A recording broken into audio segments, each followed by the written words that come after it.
Nii, aga kes see esimene julge on, kes kirjeleb seda esimest skeemi?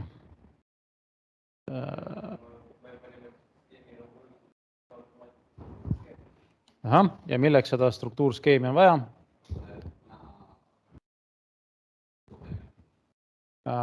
Selles mõttes mitte ainult venti, näete, antud juhul on siin ka muud asjad.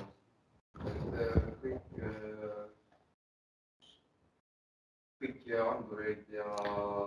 No jällegi näha struktuuri. Struktuur näitab seda nagu suurt pilti. Et siin nagu igat andurit pole näidatud, et see on nagu mõttetu, aga on näidatud suur pilt. On siis nii-öelda horisontaalis jagatud siis nii-öelda korruste kaupa.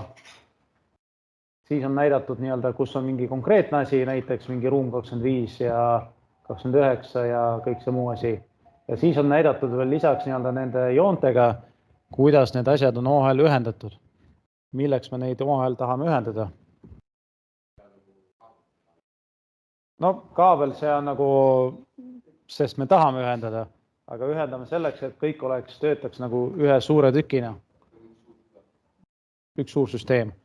Et ei oleks nii, et kuskil ühes nurgas on mingi üks agregaat, teises on teine agregaat ja siis nad töötavad täiesti eraldi, et oleks ühendatud.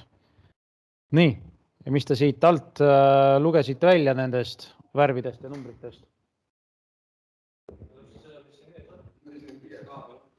Ahaa, näe, see on trikiga küsimus, mis kaabel siis number 1 on?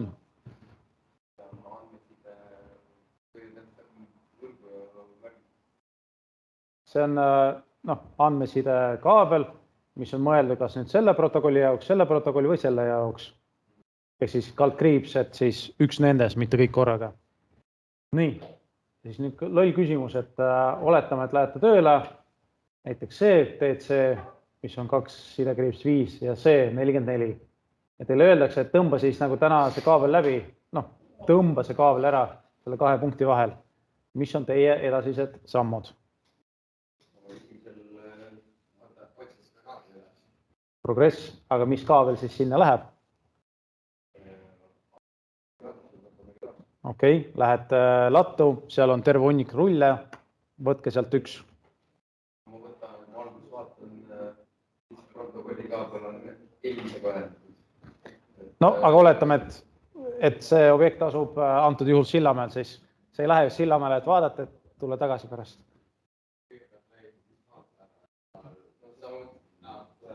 Projektis. Okei, joonis on siin, mis on teie sammud? Otsige. No selles mõttes see värv ei ole nagu standardne, see on lihtsalt nagu värv, et nad eristuksid omavahel. Et ei ole lihtsalt, ma ei tea, punast kaablit ja rohelist kaablit, on nagu läbimõõt, mitu soont ja kõik see muu asi. Nii, aga kas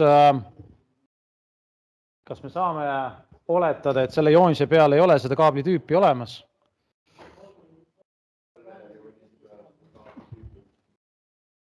Sest teil on vaja nagu sooni, teil on vaja läbimõõta ja kõik, seda ei ole. Meil on lihtsalt näidatud mingisugused, mis tüüpi nad on, ehk siis milleks neid kasutatakse. Jah, aga see ei lahenda teie probleemi ära. Teil on vaja tõmmata punktist A, punkti B, üks väga konkreetne kaabel. Ja kus te seda otsite? Projekt on siin. Kuhu ma vajutan? Sisukord. No ma viin õigesse kohta esialgu, täitsa lõppu. Nii. Ja siis näete need samused DC-d, mis on ühendatud siis andmesidega. Ja see andmeside on näiteks pandud kaabel number 7 siin. Lisaks, siit eriti ei loe välja, aga kõik muud kaablid, ehk siis toide number 5 on selline kaabel. Number 8, mis on nende harudooside vahel, on, kus ta on, 8, see, KLM. Jällegi, teoorias siin võiks olla mingisugune kat 5, kat 6 või mingi taolist. Kui ei ole, jällegi probleem, ei saa ju minna, võtta suvalist kaablit, tõmmata suvalisse kohta. päeva lõpus keegi tuleb ja ütleb, et mis sa oled teinud siin, et täitsa vale teema. Võib-olla kõige targem on küsida targema inimese käest. See on nagu kõige targem otsus. Kui seda targemat inimest ei ole, siis juba hakkate nagu mõtlema. Aga jällegi põhitee on see, et nagu oma loomingut ei tohiks olla, et peaks olema mingisugune alus, ei saa lihtsalt hakata tõmbama suvalist asja. Nii, siin all on need tähised, et noh, ma loodan, et te korraks kas või vaatasite, mis on mis. Üks on see soojussõlm, teine on mingi keskus kuskil siin, siis on veel üks keskus. Kohe. Nii, mis asub ruumis 29?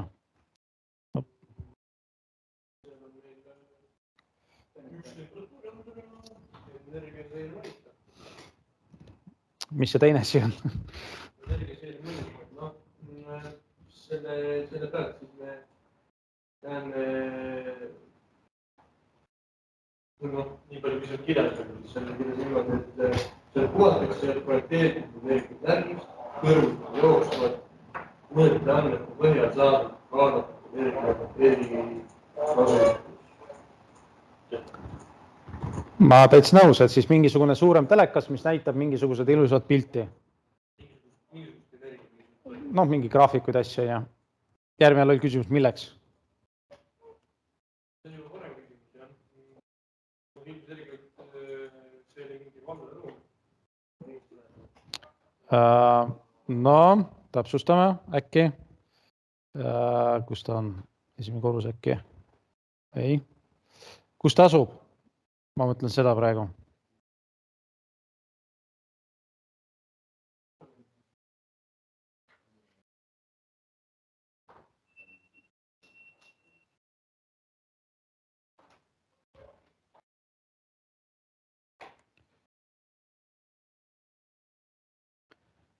Nii, ma võtsin selle korruse kas või korraks välja, mis korrusel ta asub. Nüüd teie küsimus või minu küsimus teile, et kus see ruum 29 asub ja mis imeruum see selline on? No ma võin sisse zoomida.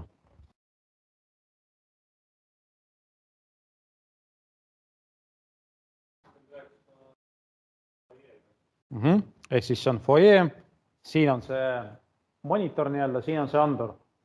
Ehk siis kui näiteks öeldakse, et tõmba andur T29, siis noh, see on see koht, kus see kaabel peaks jõudma. Ja start siis peate vaatama, kus ta algas. Nii, aga see loll küsimus ei kadunud kuhugi ära. Milleks seda vaja on?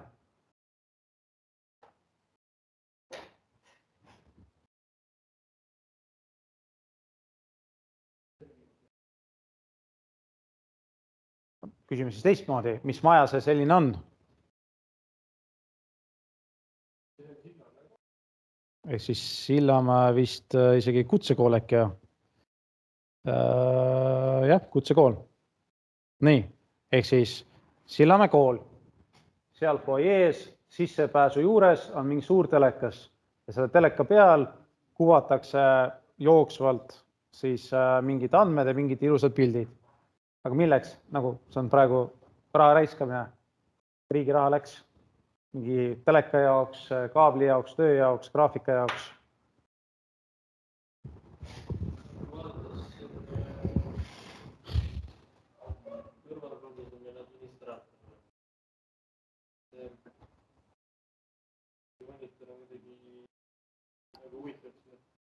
Noh, ta ei ole selle valveruumis, ta on sellest ruumist nagu väljas. No ta on posti peal selles mõttes, need on postid, need. Ja see on siis nagu sillus, mis on seal, noh, suke kõrgele maa. Ja ta on posti peal pandud.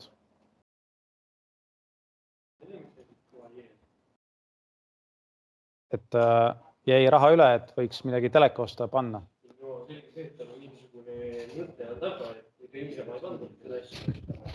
Ma lihtsalt mõtlen seda, et ma töötasin tehes, seal oli see nagu nii-öelda operaatori ruumilaadel köögis, seal oli monitoris, käisid kogu aeg graafikud, käisid ja nad nagu need samused operaatorid, käisid kogu aeg söömus, ütlesid, samas vaatasid, mis toimub, et äkki on mingi juurde. Ja siin ma mõtlen, et miks see asi on foyees? Foyer on see koht, kus õpilased käivad, ega õpilased, seal käib palju rahvast.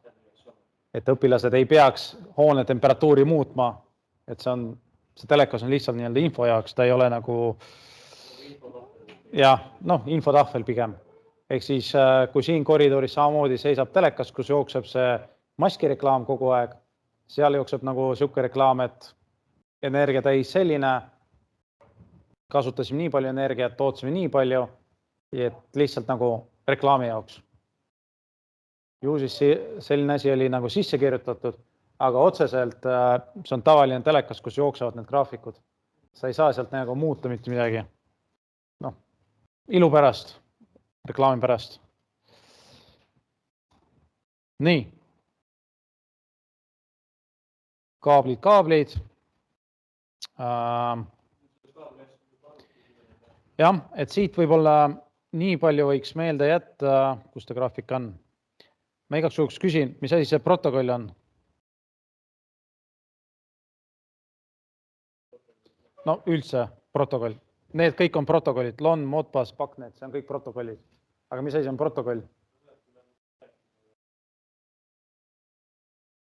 Ehk siis protokoll on kokku lepitud mingi seadmete ja reeglite kogum. Ehk siis näiteks, kui te kasutate interneti, arvatavasti kasutate seda TCP/IP protokolli. See on interneti oma. Nii. Arvatavasti te midagi taolist nagu KNX olete kuulnud. See on ka protokoll. Aga milleks need protokollid on üldse välja mõeldud?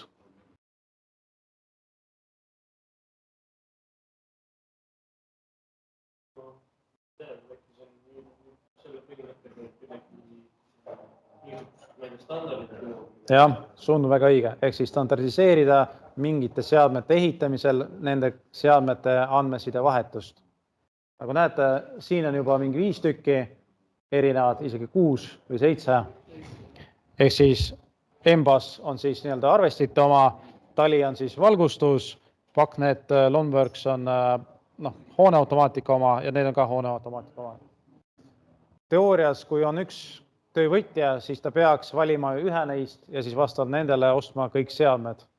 Et ei ole nii, et te võtate erinevad seadmed, siis proovite neist kokku saada midagi.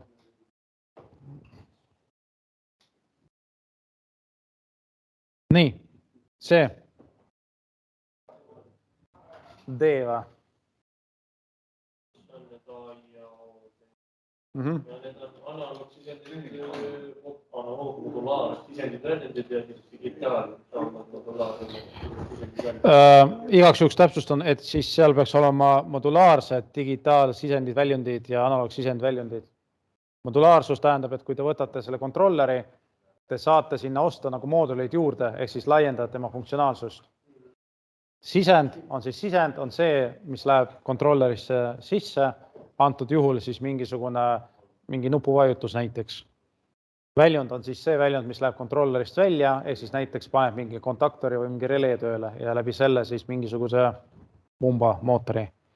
Analoogsisend on siis mingi analoogväärtus, mis läheb jällegi kontrollerisse sisse. Kõige kergem on siis temperatuuri väärtus analoogväärtusena. Ja analoogväljund on siis analoogsignaal, mis läheb kontrollerist välja. Näiteks, kui on vaja juhtida mootori kiirust läbi sagedusmuunduri. Kui te vaatate tavalist kontrollerit, siis tihtipeale sealt peal on kirjas, kus on mis. Ja siis nende samade tähtedega. Digital in ja out. Kui te vaatate, kui teile puudu näiteks mingi kontrolleris neid sisendeid väljundeid, siis alati saab juurde, enamusel saab juurde osta neid mooduleid ja siis laiendada. See on see modulaarsus. DC, mis siin head kirjas oli? DC. Siin ei olnudki või? DC on ruumiregulaatus.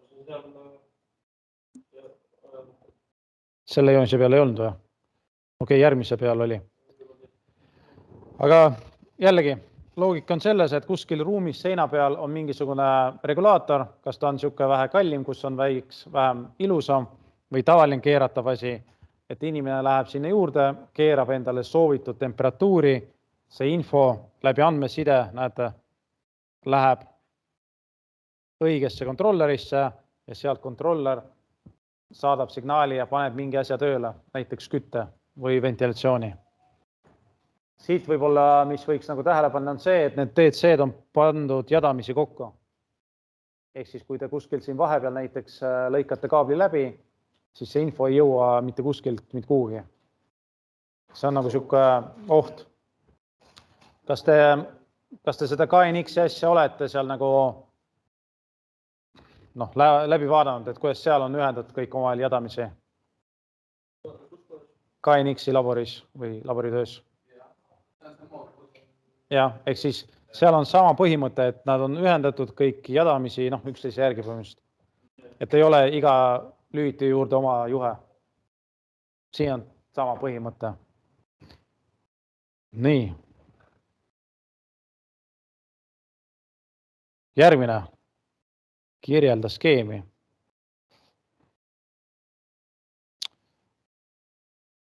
Noh, kes meil see julge on?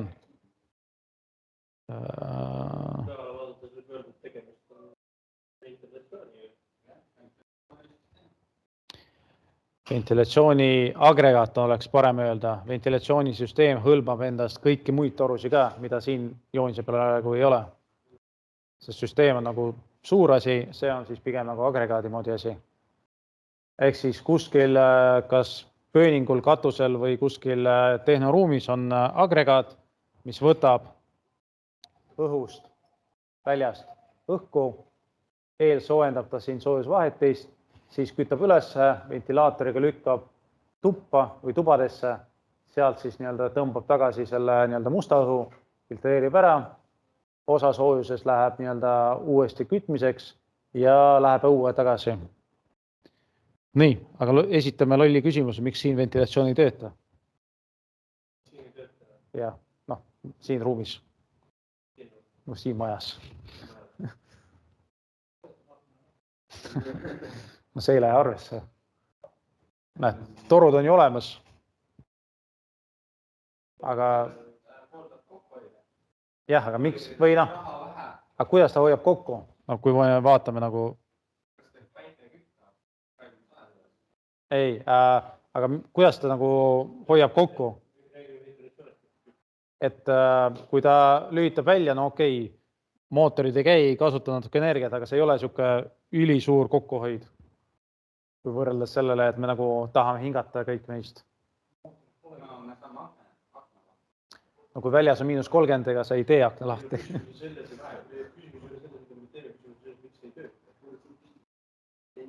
Et on ju olemas torud, on olemas agregaat, aga kas te olete siin mingi 2-3 aasta jooksul näinud, et oleks töötanud kuskil? No, siis ta ei tööta, sest ei toimu õhuvahetust.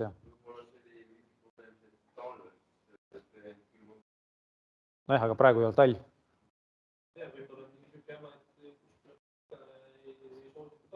No selles mõttes arvatavasti mitte, sest firmad peavad neid hooldama, nad parandavad neid vead ära. Et praegu on põhimõtteliselt on lüliti välja lülitatud, toida välja lülitatud, on kõik. See küsimus teile.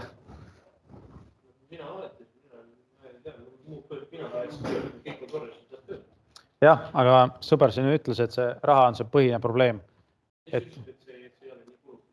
Ei, aga seal sees on elektriküte sees ventsüsteemis. Et talvel ta elektriga kütab seda õhku, näete, õuest läheb õhk sisse, seda soojusvahetit seal ei ole või ta on väga nõrk, siis kütab elektriga üles, ta läbib kõik ruumid ja visatakse soe õhk kohe välja. Ja siis kogu aeg saadetakse värske külm õhk peale. Aga kujutage ette, et peaksite kõik need ruumid kütma nagu elektriga. See on radikad töötavad, ta ikkagi väljatõmme ju töötab, ta tõmbab selle sooja õhu siit nagu torudesse õue. Ei tööta, kuna see maksab liiga palju. Kunagi ehitati valmis, aga ehitati natuke valesti valmis. Nad ehitasid selle elektrikütte peale valmis.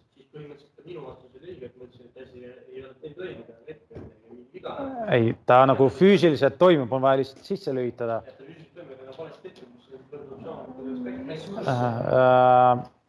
Siin on inimese faktor rohkem mängus.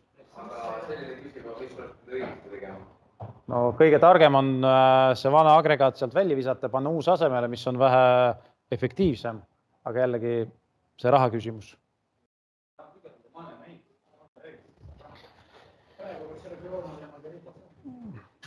jah, aga te lihtsalt ei kujuta ette, palju see raha läheb mingi õppeaasta jooksul, mingi 100 000 lihtsalt nagu kütte peale tühja.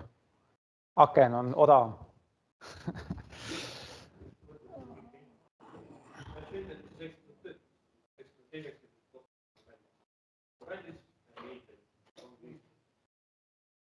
Nii, okei. Mis te siin kogu selle suure skeemi peal nagu loete välja?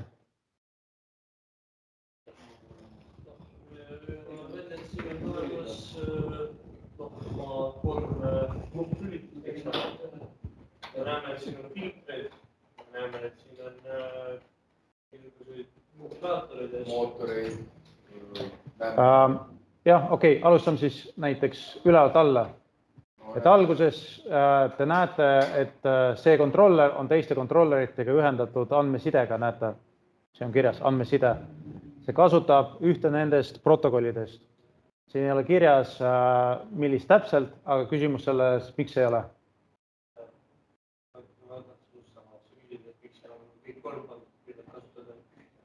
Jah, peab kasutama ühte, aga antakse nii-öelda valikuid.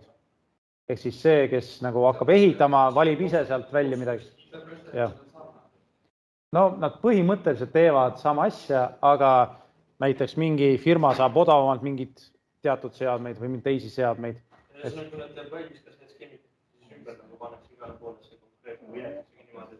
Ta jääbki niimoodi lihtsalt seletuskirja pannakse, et kasutasime seda, sest üleandmisel tekib see üleandmise dokumentatsioon. Nii, siit me näeme esiteks alakeskus 4.1. Seal struktuurskeemilt teoorias võiksite isegi leida selle. Nüüd see suurem või ülemine ristkülik, see on siis nõrkvoolu kapp. See, mis on väiksem ristkülik, mis on allpool, see on juba järgmine kilp või kapp. Ehk siis kuigi nad on siin lähedal, nad võib-olla on füüsiliselt ka nagu ühe seina peal, aga nad on eraldi kapid. Nüüd see, mis on siin üleval, see on siis nii-öelda kõik need kontrolleri ühendused, mis on tehtud. Ja kui te siit mööda joont lähete alla, mingi suvalise joone järgi, siis teoorias te peaksite nägema, mis on sinna kontrollerisse ühendatud. Ja enamus on sinna ühendatud siis kõik, mis on seotud selle ventilatsiooniga, ehk siis andurid, mootorid ja kõik muud asjad, täiturid. Nii, mis veel te näete? Osa on sellised tumedad või täisvärvitud ja osa on sellised mitte täisvärvitud. Ehk siis füüsiline programmiline punkt. Ja see oli üks küsimus, et mis on erinevus nendel?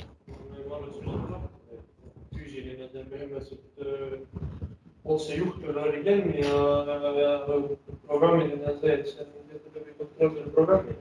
See on nagu seadus, jah. Et kui te vaatate neid jooni, siis te näete, et siin on erinevaid jooni. Üks on tööluba, mis paneb süsteemi tööle või lülitab välja. Olek näitab hetkeolukorda, häire siis häiresignaalit, reguleerimine, mõõtmine ja abiseadmed. Mis me siis saame aru, et meil on mingisugune andor, mis on füüsiliselt kontrollerisse ühendatud nagu juhtmega mingi sisendi alla. Ja siis paralleelselt seda sisendit kasutatakse ka mingi muu funktsiooni täitmiseks. Ehk siis näiteks häire jaoks. Nii. Siis seal kuskil oli vist mingi siuke küsimus, et mis see on, see alumine sekundaarahel?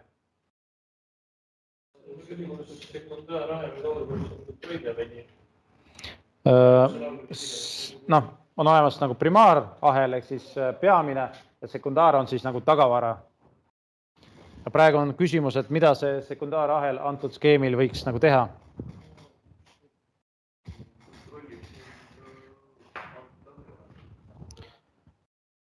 No, kui kaugelt vaadates võib olla, aga natuke täpsemalt.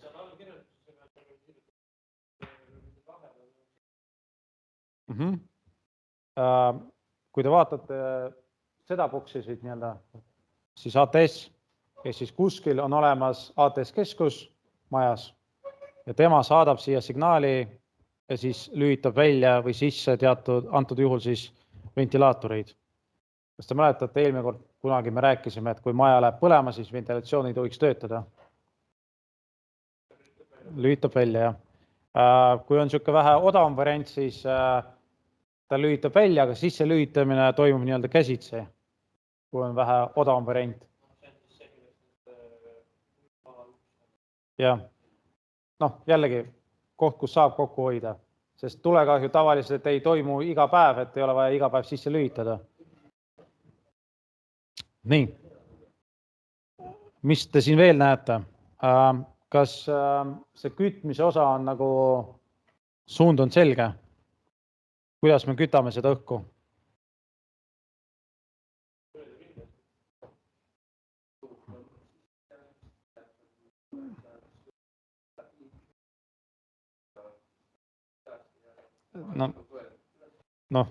Või kuidas toimub see soojendamise protsess? No siis on konditsioneer, aga siin ei ole seda. Siin peaks olema samasugune, aga miinusmärgiga. Kas me saame eeldada, et see õhk iseenesest soojaks ei lähe? On vaja mingit energiat anda. Nii. No antud juhul ei ole elekter, kuna siin on veetorud, näete, pump ja kolmene klapp. Ja nüüd on küsimus, kus me seda sooja vett, soojuskandjat saame.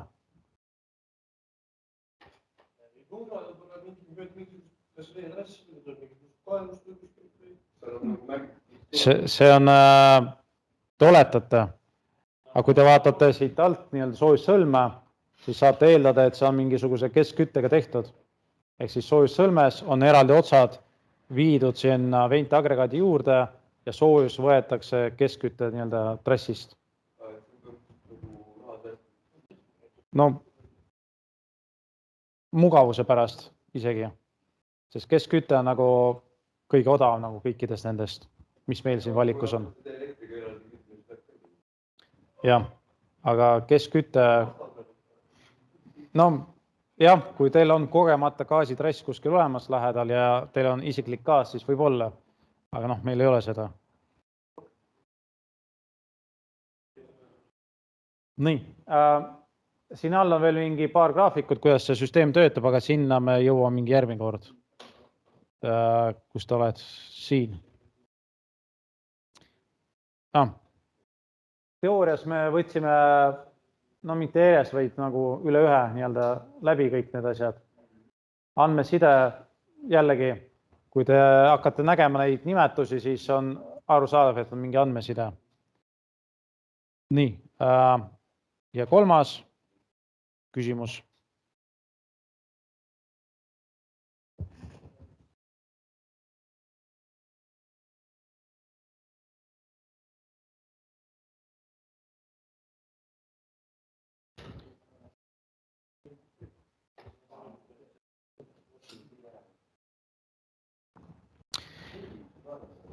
Nii, kuidas te vastasite kolmandale küsimusele? Jah.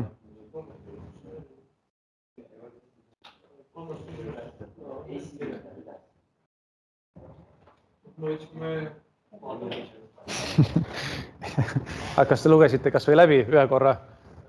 Mina võtsin koha tõmmist, tema lugesin läbi. Sest et selleks koodamisvõtt on väga täiendada selles, et selles tekstis, kus ta võtsin koha tõmmist, vastab sellele. Okei, alustame siis kaugemalt. Mis asi see PMS on?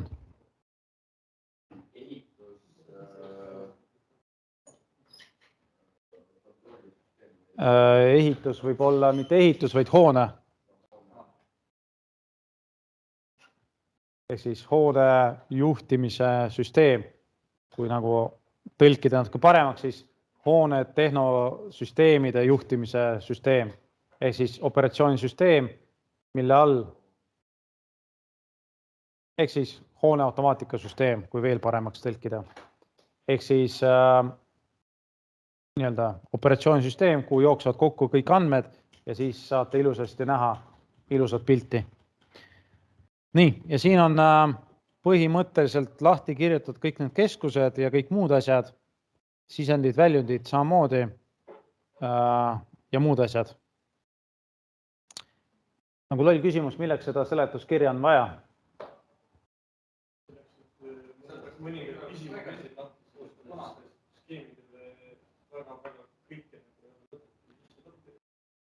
No küsime siis niimoodi, et kui on nagu vaidluskoht, et ühelt poolt on inimesed, kes lugesid seletuskirja ja teiselt poolt inimesed, kes tegid jooniste järgi või siis nagu paigaldusplaanide järgi. Kummal on siis õigus? Ehk siis tavaliselt, kui te tööle lähete, võib-olla seletuskirja teile ei antagi isegi lugeda. Antakse kohe joonised, hakka tööle, aga lihtsalt, et te teaksite, et kui siin on mingi peenemas kirjas, kuskil kirjas mingi funktsioon ja projekti valmides seda funktsiooni enam ei ole, siis on nagu viga, et tuleb korda teha. Nii, töövõtupiirid, kuidas te sellest saite aru?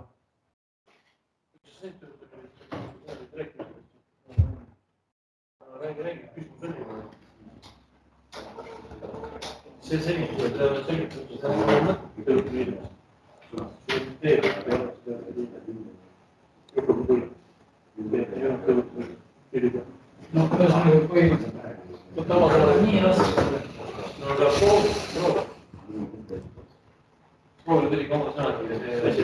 midagi vastuolulist näiteks.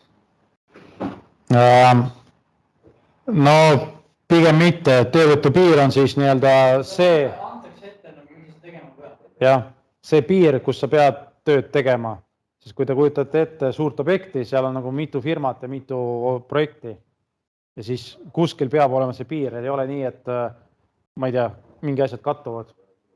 Lisaks on siin kirjas igasugused muud juriidiliselt tähtsad asjad, ehk siis näiteks mingisugune, et peate paigaldama uued seadmed näiteks, et ei tohi võtta mingi vanad kasutatud seadmed. Nii, midagi veel oli niisugust huvitavat, siin ma just nägin. Näe, see. Ehk siis pakenditel peab olema mingisugune etikett. Ehk siis teoorias, kui te toote mingi X kaablit, mingi X seadmed kuskilt X kohast, siis te ei tohi neid paigaldada, sest neil ei ole seda etiketti ja muid asju. Noh, ja kõik muud asjad. Et teie tasemel võib-olla ei ole esimene asi, mis te loete, aga kunagi pikemas perspektiivis võiks korraks läbi lugeda. Nii, markeerimine.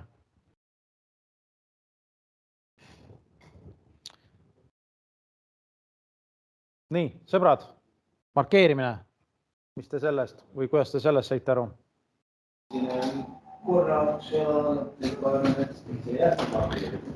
No, ajutine, et mis see korraks on, nagu päev, 2 või? Nii kaua, kui sul on vaja teha tööd selle seadmega või midagi sellist. No teoorias see ajutine markeering peaks olema sinnamaani, kuni tekib see lõplik markeering. Ei tohi seal vahepeal kuskil ära kustuda. Ehk siis, kui te võtate mingi kaabli, kirjutada markeriga sinna mingi tähised ja siis ta järgmisel päeval on sealt ära kustunud, siis see ei ole hea plaan. Ja kui teil on pundis siuke suur punt kaableid ja kõik on markeerimata, siis läheb raskeks. No, see ajutise markeeringa seal ei tohiks nagu raskused olla, lihtsalt markeriga kirjutate peale. Ja nüüd seal lõplik markeering, mis on see täitsa lõplik. Vaadake, palju siin seda teksti on. No mingi 3-4 korda rohkem kui see ajutise oma. Kaasa arvatud, mis suurus peab see mingi silt olema, mingisugune kui suur kõrgus peab olema tekstil. Ehk siis kõik on nagu lahti kirjutatud. See tähendab seda, et teoorias, kui te võtate mingi sildi ja prindite ta paberi välja suurusega 10 mm, siis te rikute seadust. Ja noh, te ei täida funktsioon või seda lähteülesannet.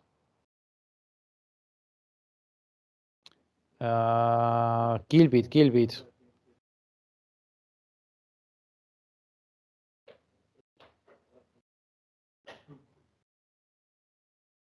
Nii, automaatika kilbid, mis te sealt lugesite välja?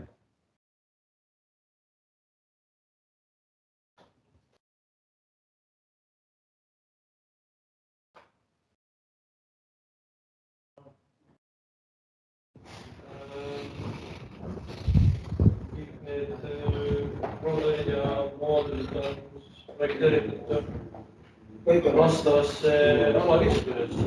Ja kõik seal alakeskuses peavad töötama see teist. nii-öelda ise seisma. Ehk siis mingi kontroller kuskil lae peal ei vedele arvatavasti. Ja lisaks siin on igasuguseid muid asju, et kaasa arvatud, et mingi varu peab jätma, kaasa arvatud, et mingisugused muud pisidetailid. Ja kõik, mis peaks sinna sisse ühendatud tulema. Et teoorias ei tohiks midagi rasket olla. Joonis veel. Nii. Seal lõpupoole olid siuksed pildid olemas. Mis pildid see on? Jah, graafika näidis. Nii, küsimus milleks?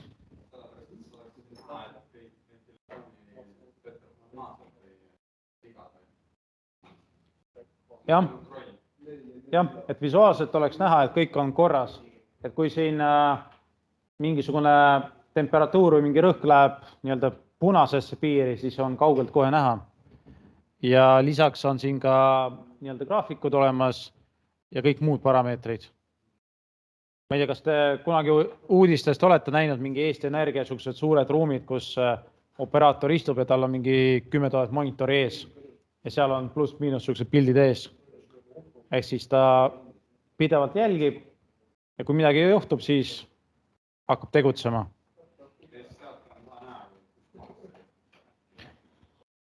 No, tavaliselt näete, siin on nagu menüü ja mingi asjad olemas, et siit saab nagu välja võtta vajadusel.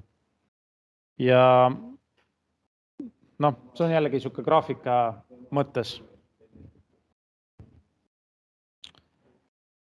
Nii. Järgmine küsimus. Järgmine küsimus. 4. küsimus.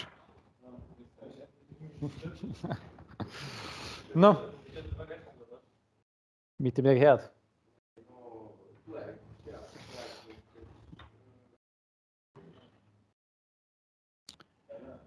Ehk siis jällegi on olemas eraldi inimene, kes teeb seda graafikat asja, on eraldi inimene, kes paneb kilpe kokku, eraldi inimene, kes kaabeldab, eraldi inimene, kes seadistab.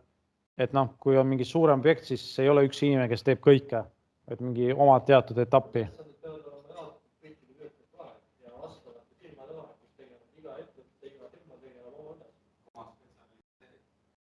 Jah, et tavaliselt, kui te võtate oma plaani lahti ja kui seal on mingi tähis nii-öelda värviliselt, punase oranžiga, mis iganes, siis tavaliselt see on teie töövõtu piiris, et selle ka võiks nagu meelde jätta. Kui ta on siuke pluss-miinus hallikas või heledam, siis ei pruugi olla.